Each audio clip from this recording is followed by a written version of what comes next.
कि हमारा ढांचा चरमरा गया,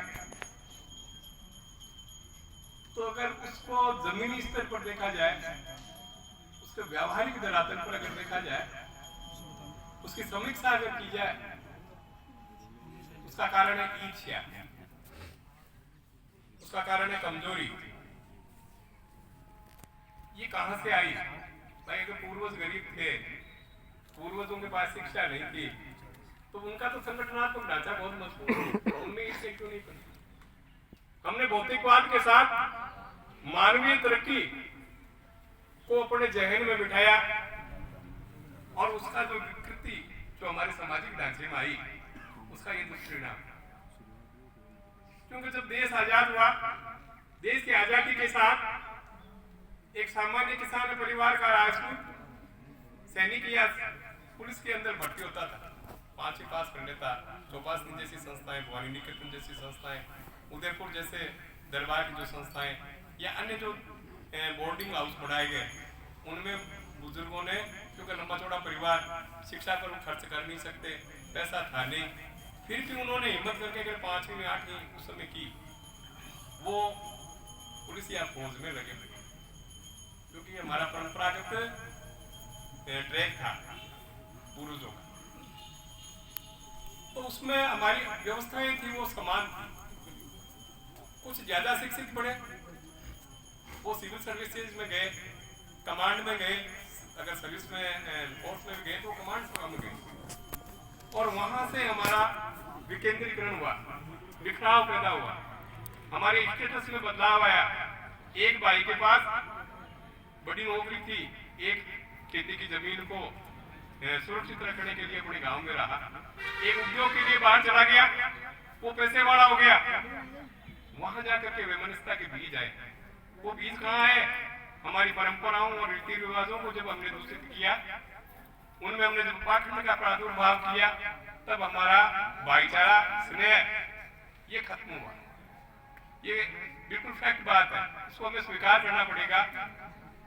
एक बालिका मातृशक्ति का अवतार है, क्योंकि बिना बालिका के सृष्टि की कल्पना नहीं की जा सकती। एक बालिका और एक बच्चा, जब लड़का पैदा होता है घर के अंदर, उनके दुराव के बीज वो दिए जाते हैं।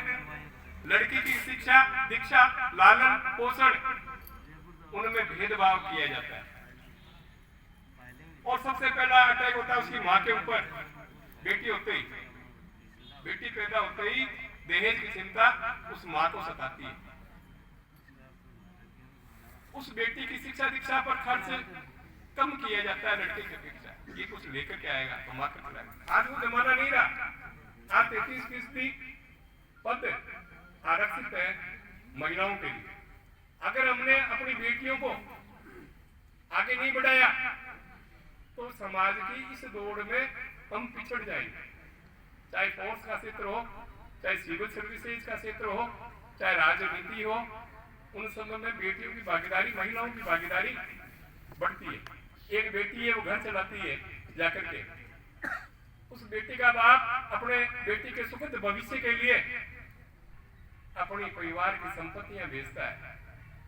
और भ्रूण हत्या जैसा, रामसुखदास कहते हैं कि सब पातकों का प्रायश्चित है। जितने भी आप पाप करते हो उनका प्रायश्चित है, लेकिन भ्रूण हत्या का कोई प्रायश्चित दुनिया में नहीं है। और उस भ्रूण हत्या के कारण समाज में लिंग अनुपात गड़बड़ाया, बेमेल शादियां होने लगी। ये उसके साइड इफेक्ट है। इस बात को स्वीकार कीजिए, इस बात को स्वीकार करना पड़ेगा। अभी अपने पास थोड़ा बहुत करंट दिखाई दे रहा नहीं है, ये पूर्वजों की संपत्ति है। चाहे वो कोर्स में गए, चाहे सेवा में किसी भी में गए, उनकी पेंशन मिलती है उन छोकरियों को। आप पेंशन देखना, वो घर चलाती है ना।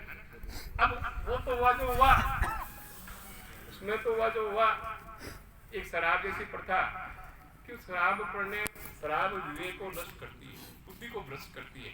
ये शास्त्र में लिखा, शास्त्र संबंध बात है कि शराब पीने वाला, शराब सब दुर्गुणों की जननी है। आप जितने भी अपराध क्राइम देखते हो, वो सारे शराब के साथ जुड़े हुए 90%। उस शराब को अपनी परंपराओं और रीति रिवाजों में, जो समाज इस मानवीय जाति का संचालन करता था, वो अपनी परंपराओं और रीति रिवाजों में अपनी दुर्गति के संचालन किया, शराब पीना नहीं चाहिए। शराब पीना जरूरी का। मैंने मेरे बच्चे की शादी की, मेरी वाइफ बीमार बच्चे की मैंने बहुत जल्दी शादी की थी, तो सबको पता है, मुझे भी कहा, मेरे परिवार वालों ने कहा, मेरे भाई साहब आए हुए, चांद सिंह जी भी आए हुए, इनको भी पता है कि यार दारू तो पिलाएगा, मैं क्यों नहीं पिलाऊंगा, कि ऐसा कैसे हो सकता है। ये यहाँ बैठे किसान ने बता रहा लुकी छिपी, मैं नहीं पीऊंगा, क्यों, मैंने पी नहीं है। मुझे अगर ज्यादा कोई कहता है तो मैंने कहा भैया मैंने पी नहीं तो मैं क्यों पिलाऊं, सीधी सी बात है ना। और क्या ये कैसे होगा इसका प्रोग्राम, बहुत शांति से हुआ, न कोई अल्लाह हुआ, न कोई हुआ। यहीं इसी कैंपस में वो व्यवस्थाएं थी सारी, यहीं प्रोफेसर के सारे भाई लोग और जो मिलने वाले थे वो उसमें लगभग शरीक के सभी परिवारों को मैंने इनवाइट किया था, क्योंकि मेरा 20 साल का सामाजिक जीवन आप लोगों के साथ ये स्थानीय स्तर पर रहा, तो मैं भी चाहता था कि मैं मेरी वाइफ के साथ, वो बीमार है, कभी भी जा सकती है, सेलिब्रेट करूँ आप सब लोगों को, इसलिए मैंने आपको इन्वाइट किया और वो शांतिपूर्वक हुआ। हाँ, कुछ जगह मेरे जरूर प्रॉब्लम आई कि मेरे जो जवाई आए हुए थे, तो फिर उनको कहा, मैंने कहा कमरा है, ये कैंपस है, पीछे है, किसी को पता चल गया तो बिल्कुल बंद कर दूंगा, चुपचाप पीनी आप यहाँ पी लेना, क्योंकि वो जवाई थे, इसलिए मेरी मजबूरी थी। तो बिना शराब के भी आयोजन होते हैं, बिना दहेज के भी शादियाँ होती है, करने का विल पावर चाहिए। नया सब्जेक्ट है, लोगों ने कहा कहीं सुगंधों दिलातेगा, ये महेंद्र सिंह कुछ पागल हो गया दिखता है, इसलिए लोगों ने कहा आ रहे हैं, लेकिन नहीं आएगी। क्यों? लेकिन ये समय की जरूरत है, आप इस बात को स्वीकार कीजिए, इस बात को आपको स्वीकार करना पड़ेगा। आपको अगर जीवित रहना है तो आपको शिक्षा और रोजगार पर पैसा खर्च करना पड़ेगा, आपको संस्कार पर खर्च करना पड़ेगा, उन पैसों का आप सदुपयोग करना पड़ेगा अगर आप उन्नति करना चाहते हैं। अगर आपने ऐसा नहीं किया, आप अपनी दुर्गति के कारण आप होंगे, ये दूसरे लोग नहीं होंगे। अपने को बचाना है तो इन कुरीति, सामाजिक कुरीति उन्मूलन के लिए आपको आगे आना पड़ेगा। एक दो ने कहा कि सामूहिक वैवाहिक सम्मेलन करते हैं, अरे यार सामूहिक वैवाहिक सम्मेलन संदेह से होता है, पैसा होता है, समाज से जाया करता है। आप अपने घर में अगर आप साधारण तरीके से शादियां कर दो, कौन मना करता है आपको। हर व्यक्ति की इच्छा होती है कि मेरी जो डोली है वो मेरे पिता के घर से निकले, मेरे पिता के घर से मेरी डोली निकले, तो उसके अरमानों का क्यों बड़ा भोगते हो। मैंने मेरे बच्चे की शादी बिना दहेज के की, ये सारा समाज इस बात का साक्षी है। और मैंने मेरी बच्ची की संबंध किया तो मेरे सगाजी ने मुझसे कहा आपकी जैसे जैसे करते, उनको पता था कि भाई इसने कुछ मांगा ही नहीं।